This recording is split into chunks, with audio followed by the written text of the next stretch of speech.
اشکای پنهونه. دنیای من بدون تو، عشق بی وفای من خود زندونه. عاقبت عشقم چشمای گریانه. تمام زندگی من تعبیر رویاهای من در باداغونه. جنگل سبزم چرا کبریتت دست بی مهرت میسوزم.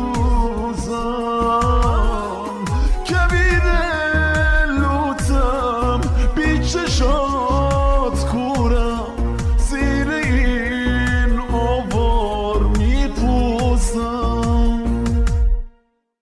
پادشه عشقت گدای مسکینه. این قلب بی گناه من، وجود بی پناه من بی تو غمگینه. روی نوت سازم اسم تو میشینه. رو شونه های شومین اکسانامه های ما داره میسوزه. چشمات بستم نبینم میری، گل هستیمو میچینی. باورش سخته واسه من مرگه، تو با عشق من خندونی.